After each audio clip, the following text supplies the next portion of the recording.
the truth that nobody else has, and God gave it to me, and I know the way to salvation and to heaven today, and what is wrong with the world. If Jesus is Satan, I'm not saying something cryptic or coded. I'm the only person in the world that can tell you the truth about the rapture, every single thing you have ever heard. Hello guys, David Vose here. Oh, what a beautiful day I'm having. Wow, it really is a wonderful, beautiful day. It's just so beautiful. I can't even get over how beautiful it's been this fall. Well, guys, you see on your screen, there's another man who says that he knows the truth. In fact, this guy says, and I didn't capture a video of him saying this, but I actually heard him say it. He says it all the time in all of his little clips and stuff. And I don't recommend that you go and watch this guy. However, he says he's a prophet and he knows it, and God's told him all the truth, all of it, and he's telling you, and you are supposed to listen to him. Now, he says that Jesus already came, and he's not Jesus, it's some other person, and this guy named Jesus is the devil. And the real Messiah already came in 70 AD. I kind of like Joshua of the Sons of God Ministries that, believes in this preterism. But this guy takes it to a whole nother level. And he thinks he knows everything that can be known about the Bible. He is the modern day prophet to the world for God. And so I thought, well, that's pretty interesting because his name is Derek Jester. And I thought, well, that's odd. There's always all these guys that have or think that they are somebody special. They're a big preacher like Joel Osteen, another Jew, Stein. Every person that says that they're going to create some new thought conspiracy. We got David Weiss from Bavaria. I don't know if that's a coincidence. And I know some of you are saying, wait a minute, Dave, aren't you a flat earther? No, I never was. I said pretty much the entire time I've been doing this, I've been saying that we live in a kind of a hologram. It's very difficult to explain. However, rather than a flat earth, I believe in what I'm calling an infinite plane, which I suppose could be flat, but not necessarily. It's not necessarily flat. And what I've been saying is that we really don't know what shape the earth is because it depends on your perspective. There are layers of consciousness. And from a very technical consciousness that people have today, they think and believe that they can prove it's a globe. And then there is a step up from that where people are saying, no, we're getting out of the bubble. We're going to say it's flat. But they don't have proof for it being flat necessarily either. But what we're given then is choices. You could believe now in this time of the end where everything's going to be a battle of the minds and duality. You can choose. You want to go outside the bubble and say it's flat, go outside the globe, or you can go back to the traditional ways of the globe. And it's being presented to us as a choice. When the truth is, it's really neither, because we don't live somewhere. We are the universe. And that's a fact, Jack. But how do we perceive the world? Our consciousness perceives what we picture. And whatever we believe, that is what we create, collective consciousness. And so, obviously, if we are infinite beings, we can perceive infinitely into the distance and to the past and to the future. And therefore, it's not just an infinite plane in one specific moment in time, but extends in various dimensions and layers. It's infinite. But I'm not going to talk about the flat earth today, but I'm just pointing out that certain individuals come onto the world stage, they become viral, they're financed by the powers that be, and they always present you with another alternative to get you to think. And then you have to choose, but they never give you proof. They don't teach any realities or scientific fact. No one is teaching, ultimately. No one is teaching truth, facts, something that could be demonstrated, empirical information, which is what science was originally. And it's now based on, I was thinking, and I think that we got another theory here, and we can imagine it maybe and possibly, and it's all of this conjecture, and that's a beautiful thing. And there's a place for people saying, "Look, I've thought of this idea. What do you think?" But we've got so many people now on TikTok that say, "Oh, did you know that Jesus said," or Jesus's name was really Joshua, and it's complete lies. They're just repeating nonsense, and the nonsense starts with individuals who are jesters. And it's weird that this man's name is Jester. Notice that he's not just some guy that did some praying and the Lord talked to him and he wants to share what the Lord has shared with him. A very spiritual man, humbly, lovingly telling you the truth. But what he appears to be is an actor. He's got the long beard and the long hair.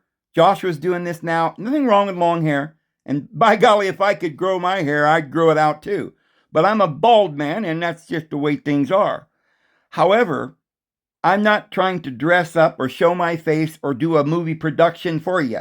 I'm just giving you thoughts and teaching scriptures and pointing you back to the Bible and scripture only. I'm not saying this comes from me, that I had a revelation and now you got to listen to me. I do tell you things and ask you to listen, but what I say is I want you to read the Bible, the scriptures, and meditate and pray. And so it's different. I'm pointing you, I'm testifying of Jesus Christ. You see, nobody who is a prophet or a teacher or a rabbi or anything else is worth anything if he doesn't testify of Jesus Christ. This is why Joseph Smith, a true prophet, said he gave his testimony that Jesus is the Christ. He did not say, "I am the Christ," or "I am somebody, you should listen to me." He simply said, we need to go back to the scriptures, and I testify to you that Jesus is the Christ. So that's what a prophet does. But we don't dress up and pretend to look like something that we might think would look like what we think should be a prophet. Like in costume. We don't do costume parties. We're not jesters. And I think it's very odd that this man's name is Jester. Now, take a look at some of the other people that have been promoted as teaching a new truth that everybody's gotten on board, like a new, remember the whole Nibiru thing? That was Sitchin. Sitchin was Jewish. And he started this whole craze, the Sumerian tablets. And these gods really created human beings in a test tube or something, this whole movement. There was Eric von Daniken, another Jew, who started this whole alien and galactic federation, and was the gods were just aliens, right? Technology. Belankowski, World in Collision, another Jewish individual, getting our minds into some kind of craziness, like, well, the divine being didn't manifest the universe with its mind, but it's some evolutionary collision of planets that created on top of the polywog that crawled up out of the sea and grew legs.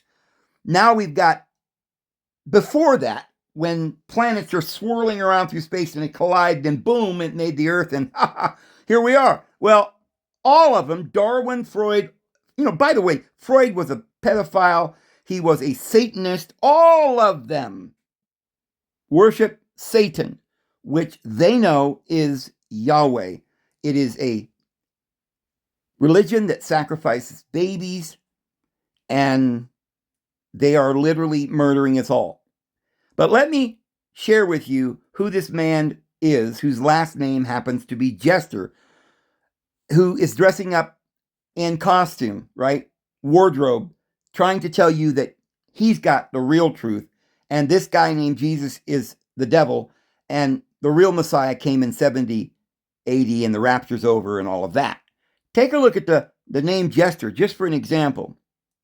So his name is Derek Jester. Well, we all know what a jester is, but I'll even show you what that means from AI here in a second. But the world says, or the AI overview, that the name Derek comes from the old Germanic name Theodoric, which combines the elements theod, people, folk, and ric, or ruler, power. I bet that came from rex, the Latin king. But it gives it the meaning ruler of the people.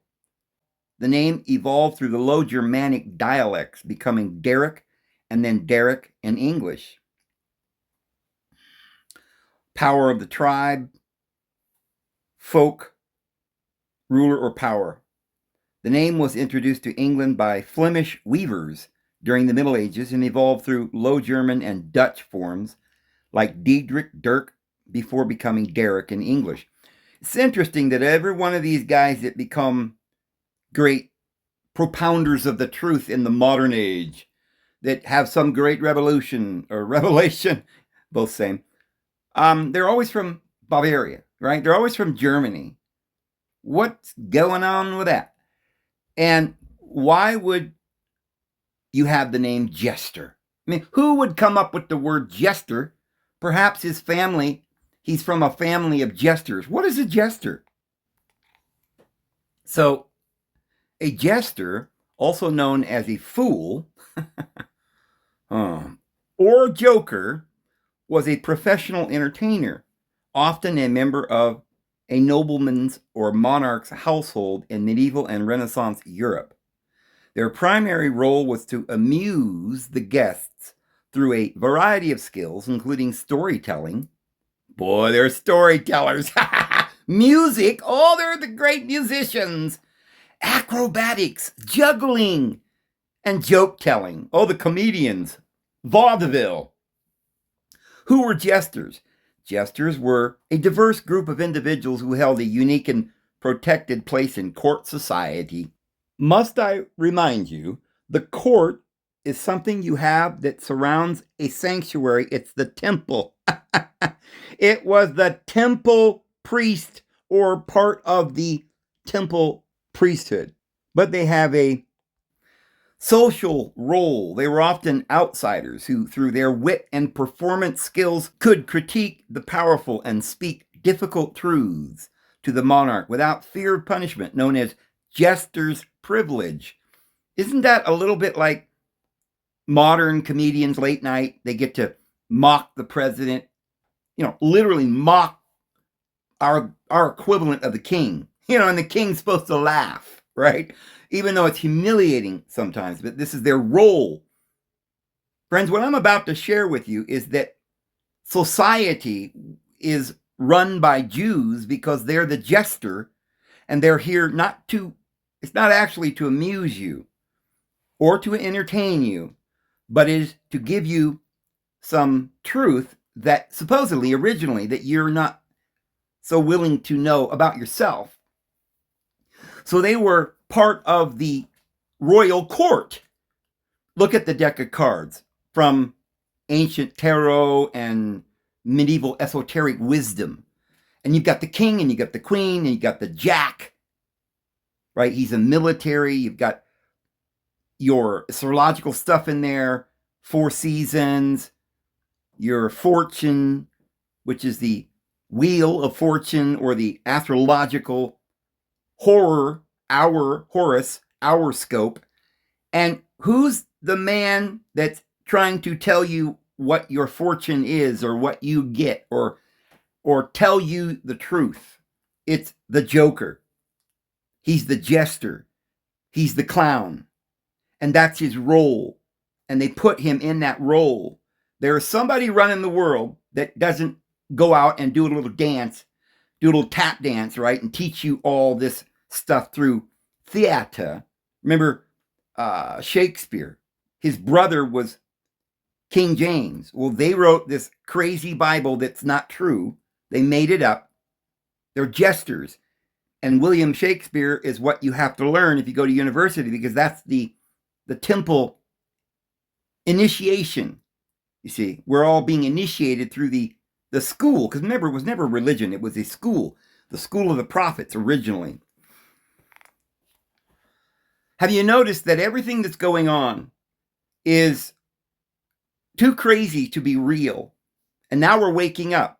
And people are like, oh, we're waking up. Oh my goodness, the Jews are bad. No, the Jews were just in a role, not that they would necessarily control you. I mean, they've never had the power to do that. They had to offer you the two pills, red pill, blue pill. You made the choice. They could deceive you. They're the deceivers. Satan is the deceiver. He's the one who had to play the role to betray Jesus. And Jesus said, do what thou must do, and do it quickly. Jesus knew who Judas was. And Judas is the man in the tarot deck that's hung upside down, the bottom of the wheel, right? And the money's falling out of his pocket, going into the treasury. A lot of people ask me if the Jews or whoever, it seems they run the world. We talk about how to Judah was given the scepter, and he would reign or rule over his brethren until he who comes who has the legal right. And a lot of people say, well, that's not fair. Why would the Almighty Father of Heaven give this guy the scepter if he knew the future and knew that that guy was going to lie to us, deceive us, and destroy us, and murder us, and all of this? And it's because there are 12 children, and these are natures within us. They all come from Jacob. And Jacob is the worm. Oh, you worm, Jacob, Yahweh says to him. And it's Jacob who wrestles all night with Yahweh. All night. The struggle. Oh, the struggle against his accusations, his law, during the darkness. But then at dawn, he sees Rachel or Ra'el, which is literally pronounced Ra, not rock, like they do, which is spirit, but Ra'el, and that's the Holy Spirit coming at dawn. And then his struggle was over, you see, and he got his marriage, the union of the new covenant, the right and proper relationship. But this is what happened to Jesus, who was murdered by the law, right? The accuser. And he spent 3 days and 3 nights in hell, had to conquer it. When he rose at dawn, and there was Mary Magdalene. She was there at the coming of dawn, because she is the light, you see. So this is why the Lord allowed that jester. That is your lower ego, and you have a higher ego. It's part of you. You see, it wasn't like the Lord wanted you to follow the lower ego, but you have it within you. And it's part of the lesson. He's the tempter, the joker. You've got within yourself, you've got something lying to yourself. It isn't someone else. It's not the Jews, it's you. You're making these decisions. You're being presented like a kaleidoscope. You've got to try and see through all the glitter. Your carnal lower self is hiding your higher, truer self. And that's just the way it is until you overcome that lower consciousness and say, no, thank you. Sorry. You see, I now know the truth because the truth will set me free. So that's how come this world is evil.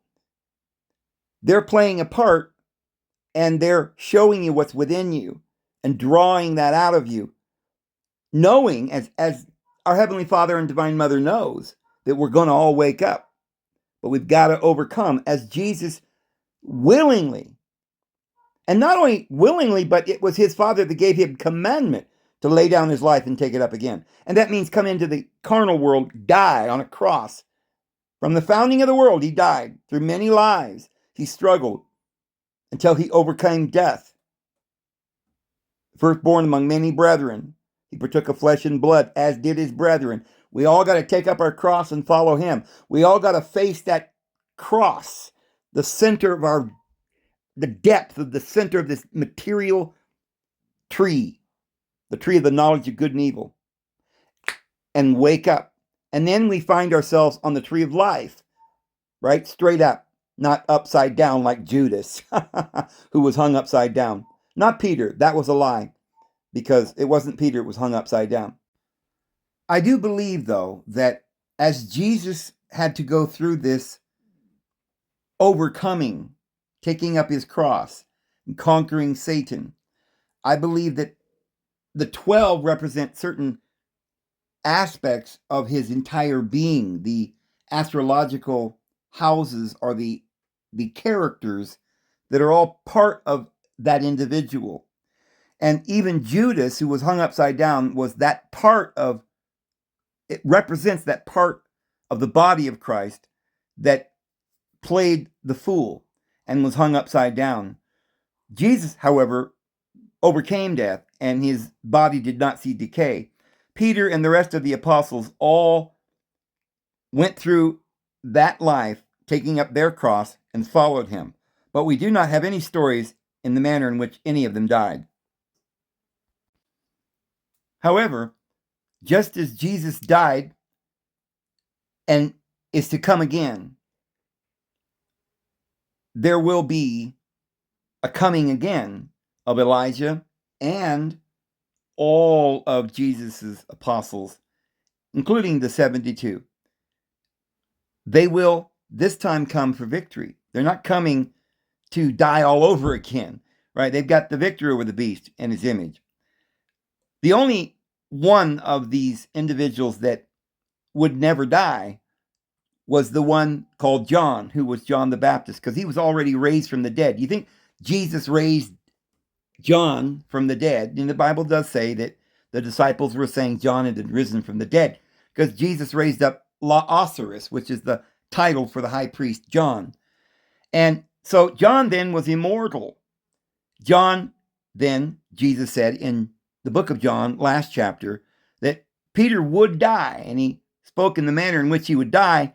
But Peter said, what about this man, John, the one whom Jesus loved? Because that's the one that the Bible says is Lazarus.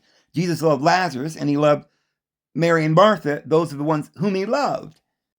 Jesus loved Mary because that was his wife. So he loved her more than the others. But it says that he loved Lazarus so much, he wept. And they said, look how he loved him. Well, that was the disciple whom he loved. And that was John. And Peter says, what about this man, the disciple that Jesus loved, which was Lazarus? And Jesus said, what is it to you if he shall remain until I come? So the story went out amongst the disciples that he would never die. And it doesn't say that, as some have thought, that then it goes on to say that no, it doesn't say that he would never die, but just that he would remain until he comes. But the thing of it is how does he remain until he comes if he doesn't die? So it's not actually saying that he would never die. It doesn't say that. But that he would remain until he comes. That doesn't mean he will never die. He didn't say that. Doesn't say one way or the other whether John would ever die. However, he will live and remain until Jesus comes again. After that, it doesn't say whether he will ever die. That is what it's actually saying.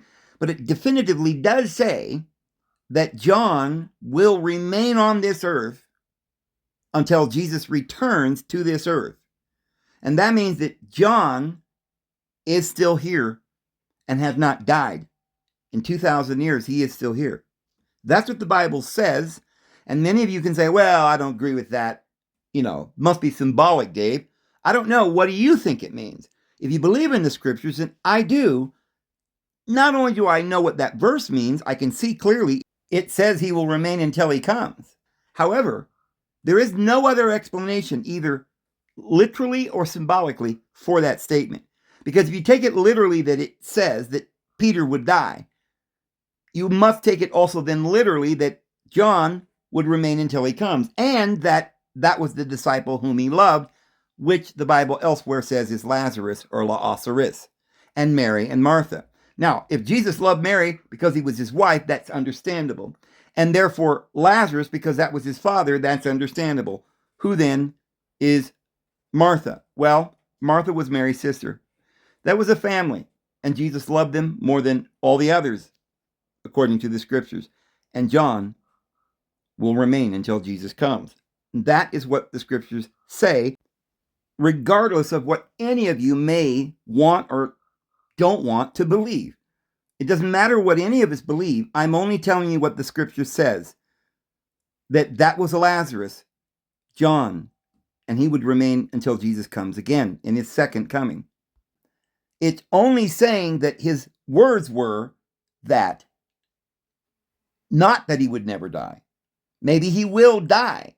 Maybe everyone does go through the process of death in order to go on to the next adventure or something. It doesn't necessarily say that he would never die. However, he would remain until he comes. And that is Elijah, as Jesus said. This is Elijah, the one that is to come. You see, not only did he come in Jesus' day, but he's the same Elijah that will be here to bring in the coming kingdom and testify of Christ. Now, as to where John is, and Jesus, because both of them never would die ever again, and whoever else might be in that group, well, don't know if we're going to get to it. I had planned on doing this video today about where they are. And beyond the North Pole, we'll get to that either in this video. We're already 25 minutes here just about. So I don't know whether we're even going to get to it today, but this is a series. We're going to get to that. That's the goal, is to explain where Jesus is, where the Garden of Eden is. We talked a little bit about it yesterday. It's a place called the third heaven, and it is a place where the Bible does not say it ever disappeared. The only thing the Bible ever says is that Adam and Eve were thrown out of the garden, and that's where we're at here. Adam and Eve were real, tangible beings, and they lived in a place called Eden, and we're not there right now. We've been thrown out, but it will return, coming down out of the third heaven unto earth, and that is the great wedding, and we will get to that. However, continuing on here with this idea of this jester. So they have a role, and every one of these individuals in the role of jester or the fool, they're up there doing a little tap dance. The Marx Brothers, right? Groucho Marx, right? This is black and white radio. All started vaudeville. Everything started with the Jews. They had the money to finance these MK Ultra mind control jesters that they ended up influencing the king by their revelations, right? The fool ended up getting into your mind and becoming the deceiver, because that's the lower ego, the fool. He's leading you off like the Pied Piper. That's what that is. So they would speak difficult truth to the monarchs without fear of punishment, known as jester's privilege. This made them valuable advisors in some cases. Types. There were two main types: natural fools, who were individuals with mental or physical disabilities, were kept for amusement, and licensed or artificial fools, who were intelligent, trained performers. Notice that we would go to a circus. They would wear the clown outfit, right? That's what a circus is. This is the circus. And there would be the bearded lady or the two-headed lady. Today we're being presented with transgenders or the bearded ladies. And we're supposed to look at them as though this is for our amusement, really. You poor fools, those who are being deceived. Or the two-headed ladies, the zombies.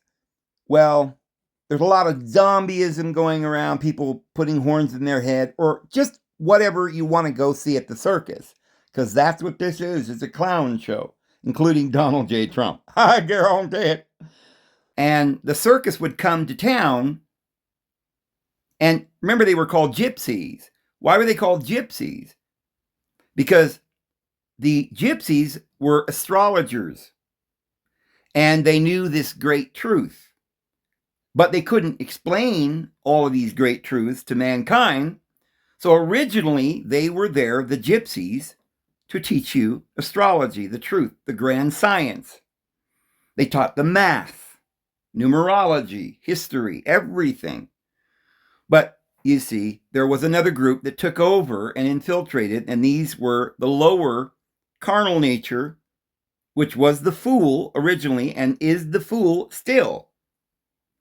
But they just, because they were not real kings, had to be the clown to entertain you, to get the attention off the truth to them.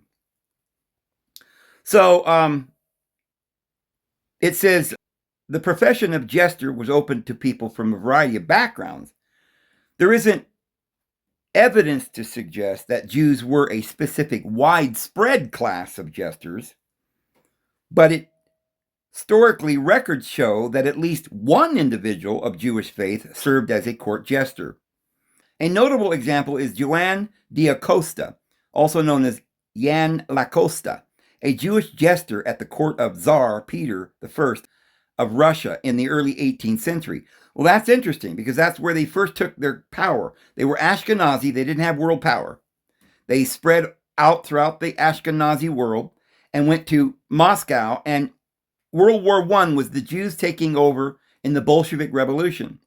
And so how did they get in to conquer the Tsars, the Caesars, the Khazars, Osiris, the great king? How did they take down the Tsars? Well, they became jesters first, got into the court, and told the king lies. The king assumed they were just jesters, and eventually they took over the court itself and then the king. That's why they're called court jesters, because it's the law. They got into the court system or the temple. They were working in the court or the temple. They were supposed to be teaching hard to understand truths with comedy or, theater or drama, like Shakespeare, that was then brought into the universities. To be or not to be, that is the question. And, other brother, you make a Bible that's all wrong and try to lie to the people about the fact that Jesus wasn't born of a virgin. Oh, okay.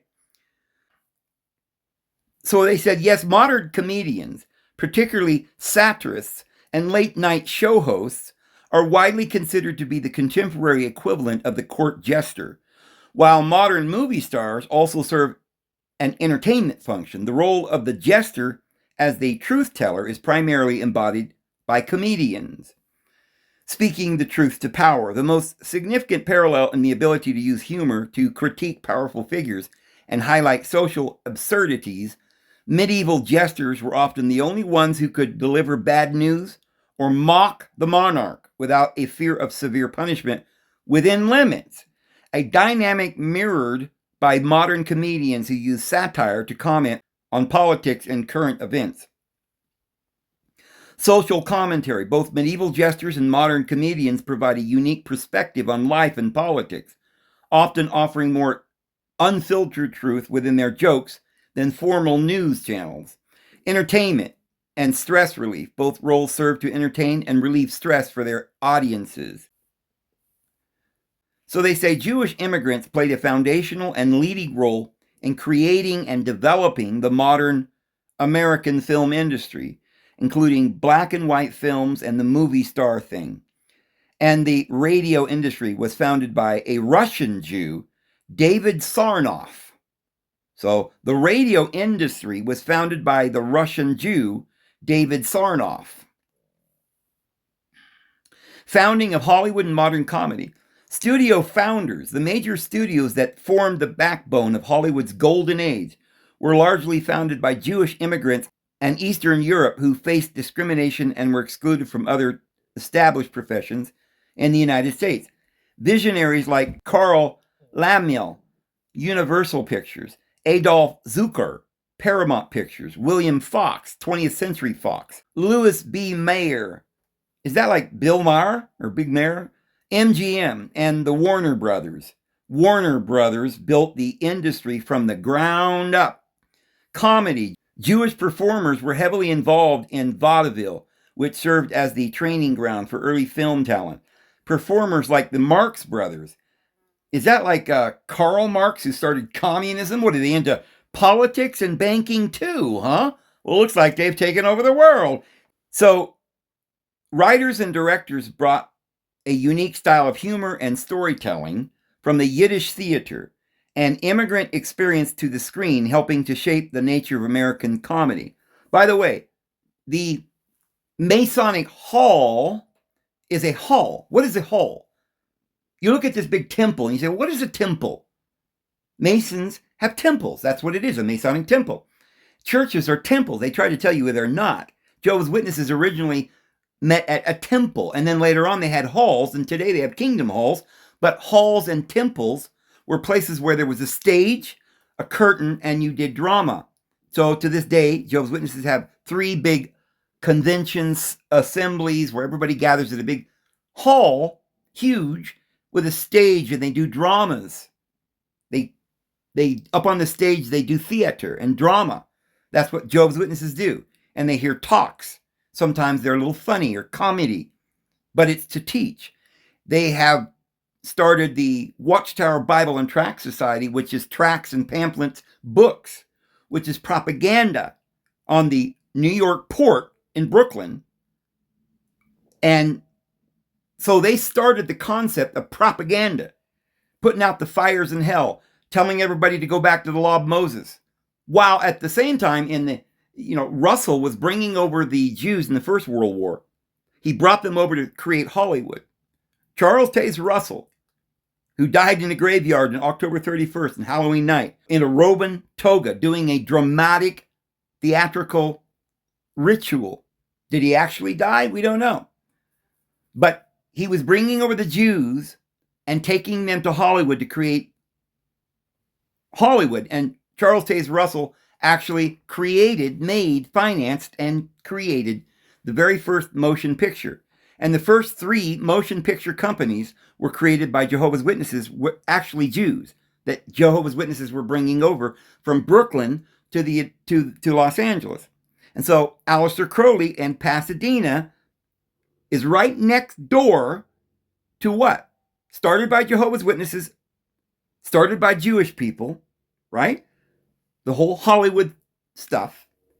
And then right there in Pasadena, their temple, the Templi Orientis, then they called it the Agape Lodge, which was a part or an order of the OTO, the Ordo Templi Orientis, by Aleister Crowley. But Jack Parsons took it over and called it the Agape Lodge there in Pasadena, which is also where Herbert W. Armstrong's university or school or temple was. On one particular road, the main road there where all these places started in Pasadena, right next door was Herbert W. Armstrong, who started the entire Sacred Names, Hebrew Roots, Hebrew Israelism, and British Israel, and this entire modern Yeshua, Back to the Law, Holy Days, all of this thing that's now gone viral around the world.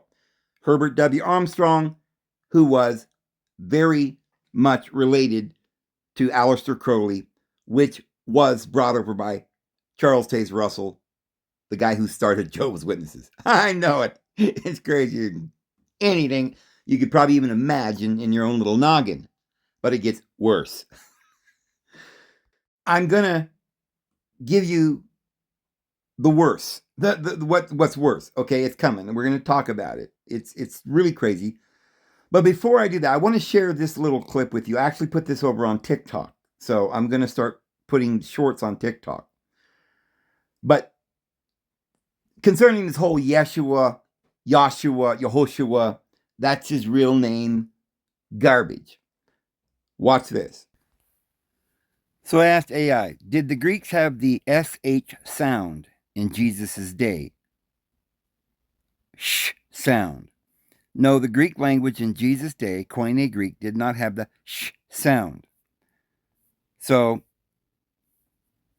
I said, did they have the J sound? No, the Greek language in Jesus' day did not have the J sound. So I said, did the Greeks have a U or a U sound? They said, yes, they had an U sound. I said, was the U more like U or AU? And they said it's more like the oo. So I said, so what is the sound of I-E? In the Koine Greek of Jesus' day, the sequence of the letters I and then E was Ie, Ie. So I said, so Isu was pronounced Iesu, not Yeshua or Yahshua. And they say that is correct. The Greek transliteration Isus was pronounced in Greek, the language of Jesus' day, as roughly Iesus. But here's another question. Why would they say the S on the end? His name was spelled Isu, not Isus. And they said, well, the name in Greek was consistently spelled Isus in the standard form, used for a subject in a sentence, the nominative case. It was not generally spelled Isu when referring to Jesus as the main person in the sentence. The final sigma S was added for a grammatical reason related to the structure of the Greek language. Ancient Greek is an inflected language, meaning that word endings change depending on how the word is used. Exactly. Sometimes it's isun, isus, or isu. The subject, the object, or how to show the possession. This is similar to the word uses I, me, and my. Masculine ending. In Greek grammar, most masculine singular names in nominative cases, when the name is the subject of the verb, Jesus walked, had to end in a sigma S. So the spelling Isus with the final S was necessary for grammatical correctness in the Greek. However, that may be how they spelled it, but his name was actually Isu, correct? No, that is not entirely correct. Not entirely. Why are they saying entirely? It's either how they said his name or not. Did they just change the way they say somebody's name? So sometimes they would say Isu, sometimes they would say Usu, or something else. So it says, no, it's not entirely correct. The name in Greek was always fundamentally Isus when used as the subject of a sentence, because the grammatical rules of the Greek language. The form Isu was used in other specific grammatical contexts. Okay, but the point is how did people see this man? What did they say this was his name? Forget about how they used it or the way they would spell it, but how did they pronounce his name? What is his name? That's what I was saying, but then I went ahead and wrote it and asked them, and I said, but regardless of how they spelled it, probably many ways depending on syntax, but what is the name when spoken as someone just calling him? Isn't his name Isu and not Isus? When someone was just calling him, the form used in Greek would likely have been Isu. Isu, no S. This is the vocative case. Okay, so his name was Isa. Iesa. Iesu. So maybe somebody from Greece would have said Iesu, but Arabian said Iesa. But his name was Isa. Is that not correct? Well, I think we have our answer. There is not one shred of evidence that Jesus was named Yahshua, Yeshua, or anything like that. Absolutely, completely ridiculous. There was no J. There was no SH. There was no S on the end. And the IE was EA. Yeah, EA Su. Or, as maybe the Arabic peoples would say, Iesa. But it's Iesa or Yesu. It is not Iesus. It is not Yesun. Although it's written Jason many times. It's written Iesus. But it's spoken Iesu. Jesus' name was Yesu. That's all we have. We have a Greek Bible. The Holy Textus Receptus, the New Testament, was written in Greek. That was the received text, meaning that's the way they received it. They never had a Hebrew or an Aramaic name, and they weren't trying to say Yeshua, or else they would have used other letters put together that would sort of try to make that sound. They weren't trying to make the sound Yeshua. They made the sound Yasu. Just 2 syllables. There you go. And that's it. Period. But isn't it interesting that I had to go through all those hoops to get AI to just tell me how it's pronounced. They tried to fake me and say it was Jesus. They tried to lie to me, and they hoped that I would just move on and accept that, because they did initially say it was Jesus. Even when I said, shouldn't it be Isu? They said, no, it was Jesus. And then because they said that's the way it was written most of the time. It's like they didn't want me to know that when Jesus' mom or his dad or his brothers or anybody or his disciples said, hey, Isu, hey, Jesus, come here. They never said, hey, Isus. Oh, hey, Isun. No, they always said Isu, because that's the name. If they were to write it, they would need to put the masculine or the nominative or whatever they had to do to write it. But very few people wrote anything. Isu, Isa, was named that, and that's how they said it. And I don't know why AI and the entire world is trying to make this conspiracy that Jesus might have been Yeshua or Yahshua or Isus when his name was Isa. The Arabs say Isa, people in India say Isa, spelled either ISA or ISSA. But we see that's just about exactly how the people around Jesus, his mother and father, would have spoken his name. Isa or Isu. Hey, Isu. Or, hey, Isa. We're not quite sure, because sometimes it may be that certain people would say ooh, but maybe if they were from a little different location, they'd say ah. But it was basically just this 2 syllables, Isa, Isu, not 3 syllables, Yeshua or Yahshua, or certainly not Yehoshua with 4 syllables. That's an outright lie, and AI is trying to perpetuate this lie by not giving you the information. And this is what they always do. But there's several different ways that certain, this concept is spreading. Some will say Yeshua, some will say Yahshua, some will say Yehoshua, or some other crazy spelling. But what's the harm, Dave? Well, because it probably doesn't matter how you pronounce his name if you don't know. The problem is there are certain individuals trying to get us back to the Jewish law, whether it's keeping the Sabbath, the holy days, or pronouncing it some name and some Jewish name. Having to call our Heavenly Father Jehovah, which is the devil, and this whole ridiculousness. But the other part of it is that they want to go back to this Masoretic scribes and this Hebrew text, which they've never found any Hebrew text before Christ.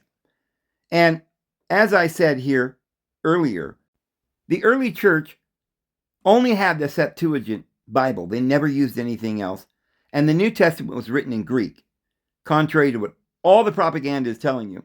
And that's why the early Catholic Church, Mary Magdalene, Jesus Christ, who went to Marseille, France, and the Languedoc, they preserved, the Knights of St. John preserved the holy Textus Receptus. Now think about what that means in English. The holy text received, the only received text. And they said it that way because they didn't want you to use any other text, not any Masoretic scribe, which was faked, or any other. There is no other. This was the received word, scriptures, the received holy Textus Receptus. And if you go by any other Bible other than the Septuagint, you're getting a false version. That's why the King James is called a version. And all the other Bibles are called versions. They're not called translations. You can have an accurate translation of the real Greek Septuagint, but that is the Bible, the Greek Septuagint, that was translated by the Divine Council, the Sanhedrin, 280 BC. That's what all Christians use. Period, guys. You've got to realize this is the only Bible that is inspired. If you don't believe me, I'm going to show you. This is the Latin word receptus. the Holy Textus Receptus. It means received or taken back. It's most famously part of the phrase Textus Receptus, which translates to received text, and refers to specific series of printed Greek, New Testament editions that became a standard for many Bible translations. The word is also the past participle of the verb recipere, to receive, giving it a broader meaning of accepted, guaranteed. You see, it means guaranteed.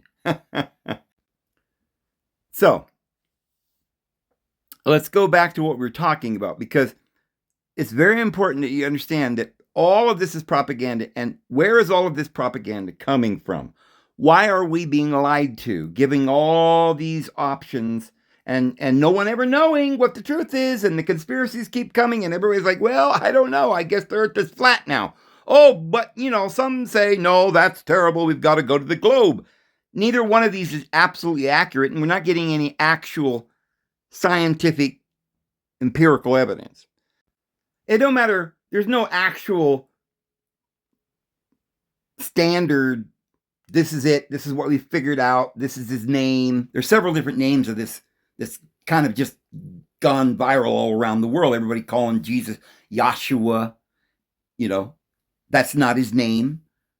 We got to go back to Jehovah's Witnesses, keep all the laws, Adventism, Sabbath. Well, Herbert Armstrong was right there at the school of Aleister Crowley, Jack Parsons, who started NASA, and L. Ron Hubbard was a student of Aleister Crowley, which then makes him a student of Charles Russell, or the Jews. They were all Jews anyway. And L. Ron Hubbard then started writing novels. This is what they always do. Remember, Werner von Braun, supposed to be the head of the rocket industry in Germany? No, he wrote a novel about a man named Elon who would take people to the Mars. All right, I thought he was a scientist. Why is he writing novels? I thought L. Ron Hubbard was a spiritual guru. Why is he writing novels? Well, their religion is based on a novel that their deity is some Xenon, right? That some billions of years ago, there was a universe on a faraway planet, like Spielberg's Star Wars, far, far away. And the universe got to this technological place where somebody invented a computer and sucked in all the people's minds, and then it exploded.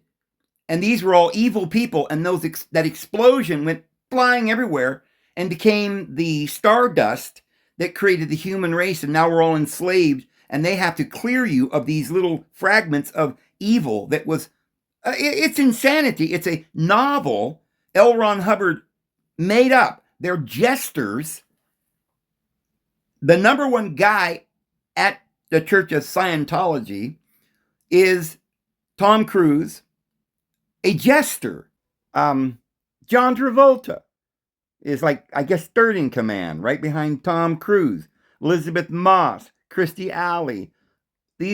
All these guys are, what?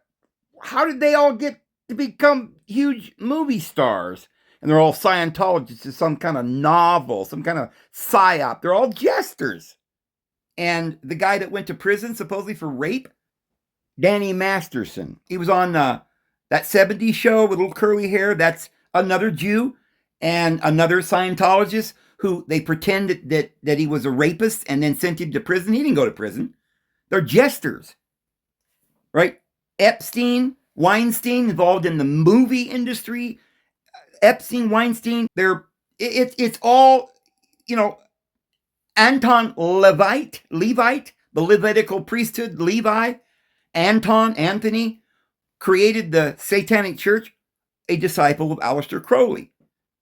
So, all of them, the CIA, the FBI, the Mormons was another part of it, Albert Pike, and I do want to read you what Albert Pike wrote to the head of the Illuminati about World War I, getting the Jews back to their land, starting it. World War II was supposed to be to make Zionism worldwide. And then World War III is supposed to be the end of the world in Armageddon.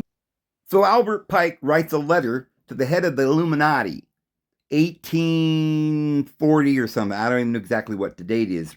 I'll read you that maybe tomorrow, very soon. Very important that you understand what was going on. Well, right about the same time, a little later than that, Charles Taze Russell, 1860s and 70s, writes letters to the Rothschilds and creates Zion's Watchtower and believes in this Zionism and starts bringing Jews over to make Hollywood for the great PSYOP. Really? And then his descendants, these Jews that he brought over, starts the whole Israeli Hebrew roots, back to the law and Jehovah and all this stuff. And Hollywood and the propaganda, right? And NASA and satanic churches and everything else. And you Jehovah's Witnesses have no clue. Oh my goodness.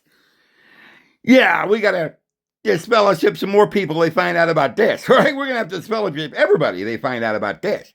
Shoot. They'll probably have to disfellowship me again, like twice. They find out I'm telling you this. But I hope you understand by now. They are not trying to make a one world government. They are trying to bring back the law of Moses and chaos and hate and vengeance and death. You cannot kill everybody without justice. People have to agree to the law of Moses before they can be murdered. Because Yahweh had to make a covenant with the people before he could be the deity of vengeance. If you don't accept the deity of vengeance, you don't believe in the deity of jealousy, and you don't bow down to him. Jesus didn't bow down to him.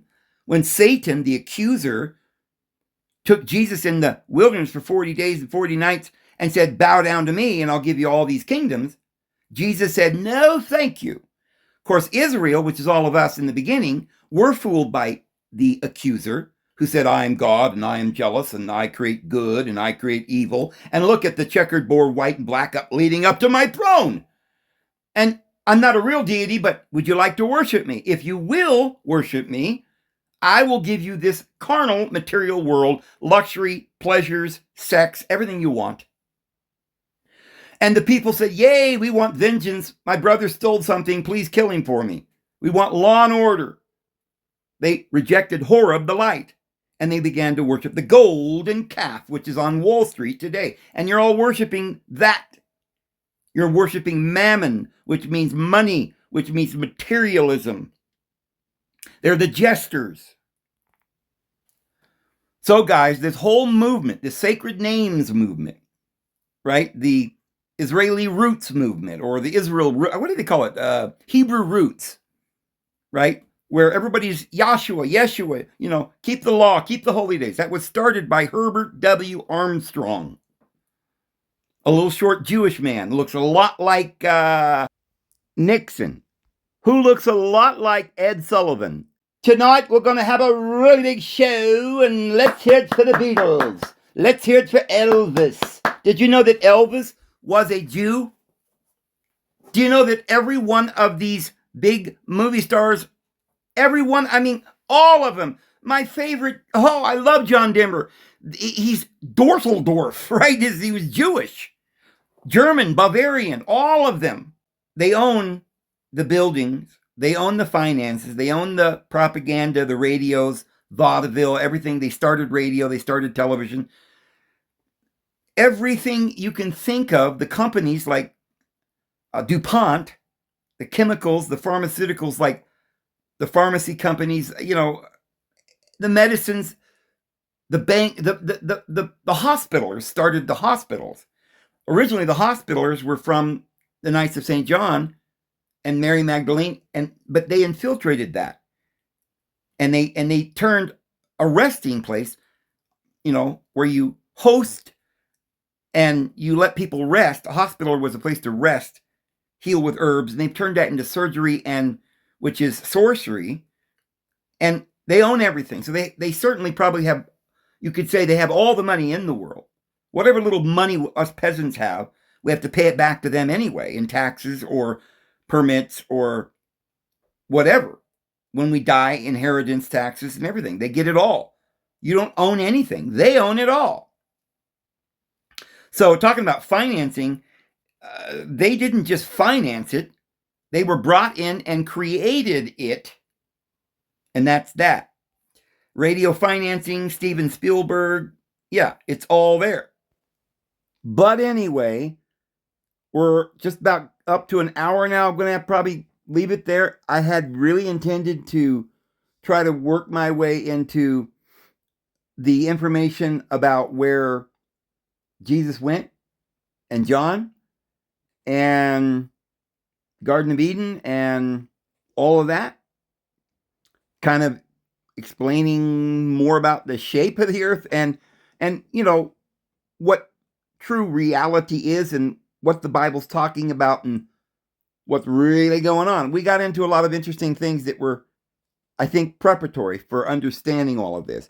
So every one of these videos in this series is probably, you know, this just keeps going on. It's one long series because we're trying to work our way to some complete revelations, but we've got to have foundational truths to establish this.